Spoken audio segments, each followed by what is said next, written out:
Selamat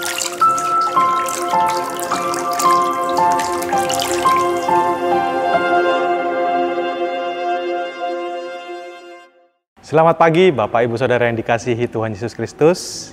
Kita bertemu kembali di dalam acara Sarapan Pagi. Makanan sesungguhnya bagi hati kita. Sarapan rohani yang akan mengenyangkan hati kita.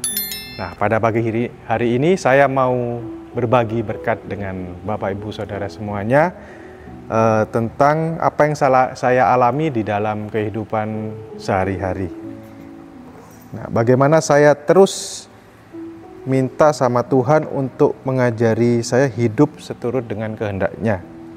Nah, yang perlu kita harus sadari, kita sering dengar bahwa kehidupan rohani itu tidak hanya di lingkup gereja saja, tetapi di dalam semua aspek kehidupan kita, baik dalam bekerja, dalam keluarga, dalam pertemanan, dalam segala hal dalam kehidupan kita. Itu semua masuk dalam lingkup kerohanian. Jadi tidak ada yang dikotak-kotakan. Misal kalau kita datang ke gereja itu rohani, kemudian di luar gereja itu tidak rohani. Bukan seperti itu. Bukan dikotak-kotakan. Tapi dalam semua aspek kehidupan kita. Nah, jadi pada pengertian seperti ini bahwa di dalam kehidupan kita itu tidak boleh dikotak-kotakan, semuanya harus kita libatkan Tuhan di dalam kehidupan kita. Karena roh itu memang penurut, tetapi daging lemah. Itu yang Tuhan Yesus katakan saat Dia berada di Taman Getsemani. Jadi Tuhan Yesus pada waktu itu berada di Taman Getsemani, setelah berdoa kemudian Dia menghampiri murid-muridnya yang sedang tidur. Kemudian Dia berkata seperti itu, roh itu memang penurut, tetapi daging itu lemah. Ya, jadi mari kita baca di Matius 26 ayat 36 sampai 41. Maka sampailah Yesus bersama-sama murid-muridnya ke suatu tempat yang bernama Getsemani. Lalu Ia berkata kepada murid-muridnya, "Duduklah di sini sementara aku pergi ke sana untuk berdoa." Dan Ia membawa Petrus dan kedua anak Zebedeus sertanya. Maka mulailah Ia merasa sedih dan gentar. Lalu katanya kepada mereka, "Hatiku sangat sedih seperti mau mati rasanya. Tinggallah di sini dan berjaga-jagalah dengan aku." Maka Ia maju sedikit, lalu sujud dan berdoa katanya, "Ya Bapakku, jikalau sekiranya mungkin, biarlah cawan ini lalu daripadaku. Tetapi janganlah seperti yang ku kehendaki, melainkan seperti yang Engkau kehendaki." Setelah itu Ia kembali kepada murid-muridnya itu dan mendapati mereka sedang tidur. Dan Ia berkata kepada Petrus, "Tidakkah kamu sanggup berjaga-jaga 1 jam dengan aku?" Nah, ayat 41, "Berjaga-jagalah dan berdoalah, supaya kamu jangan jatuh ke dalam pencobaan. Roh memang penurut, tetapi daging lemah." Roh ini memang penurut dan ingin melakukan sesuatu seturut kehendak Allah. Tetapi yang menjadi penghalang bagi kita adalah daging yang lemah.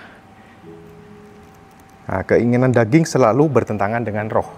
Jadi antara daging dan roh itu bertolak belakang. Keinginan roh seperti ini, keinginan daging berlawanan dengan keinginan roh. Dapat kita lihat di Galatia 5 ayat 17. Galatia 5 ayat yang ke-17. "Sebab keinginan daging berlawanan dengan keinginan roh, dan keinginan roh berlawanan dengan keinginan daging. Karena keduanya bertentangan, sehingga kamu setiap kali tidak melakukan apa yang kamu kehendaki." Nah, jadi jika seperti itu, apa yang harus kita lakukan supaya kita hidup sesuai dengan keinginan roh yang selaras dengan kehendak Bapa? Jawabannya sebenarnya Tuhan Yesus sudah sediakan dan Tuhan Yesus sudah jawab di Matius 26 ayat 41 yang A itu. Jawabannya adalah berjaga-jagalah dan berdoalah supaya kamu jangan jatuh ke dalam pencobaan. Jadi Bapak Ibu Saudara, setiap hari kita selalu mengalami ujian. Banyak hal dalam kehidupan sehari-hari yang membuat roh kita bertentangan dengan keinginan daging. Nah, di situ ujian kita. Apakah kita takluk pada keinginan daging atau takluk pada keinginan roh yang sesuai dengan kehendak Bapa? Jadi saya mau berbagi kesaksian bagaimana kita bisa mengikuti keinginan roh. Intinya, bagaimana kita bisa mengikuti keinginan roh, yaitu izinkan Roh Kudus yang bekerja. Maka tindakan yang kita lakukan sesuai dengan keinginan roh itu sendiri. Nah, jadi ceritanya ini saya mau berbagi kesaksian. Saya ini berniat membawa barang untuk saya bagikan kepada orang-orang. Nah, setelah saya bagikan, ternyata barang tersebut hanya diterima.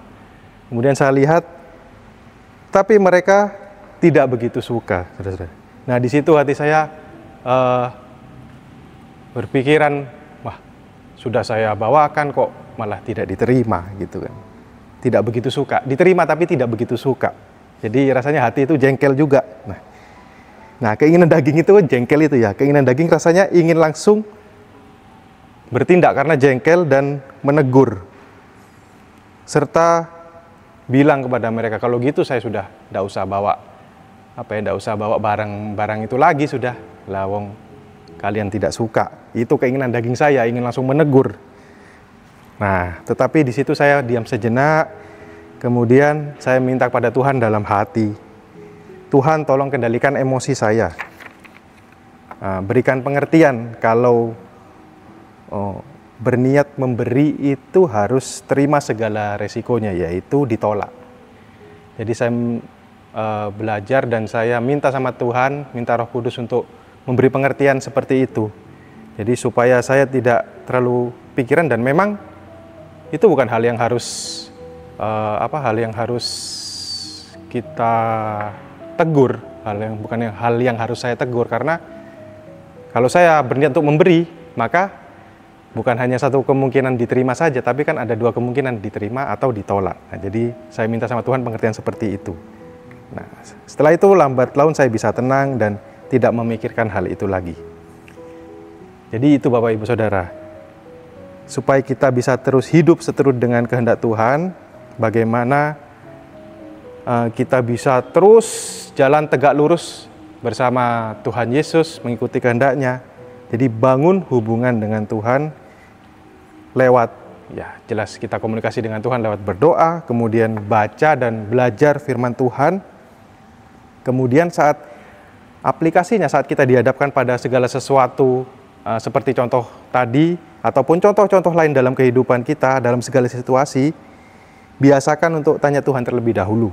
Apa yang harus kita lakukan supaya kita melangkah sesuai dengan kehendak Tuhan. Memang tidak langsung apa ya Tuhan, aku harus seperti apa, aku harus lakukan seperti apa, langsung Tuhan jawab. Tidak seperti itu juga, tapi kembali lagi kan, bangun hubungan dengan Tuhan, belajar firman Tuhan, di situ jawabannya. Jadi saat kita dihadapkan pada segala situasi, segala kondisi, maka hal yang harus kita lakukan, kita ya contohnya diam sejenak. Tuhan tolong kasih pengertian supaya kita tidak terjerumus dengan keinginan daging dan berlawanan dengan kehendak Bapa. Jadi seperti itu, Bapak Ibu Saudara, kiranya memberkati Bapak Ibu Saudara sekalian, dan kiranya bisa memberi semangat dalam mengarungi kehidupan pada hari ini, sepanjang hari ini.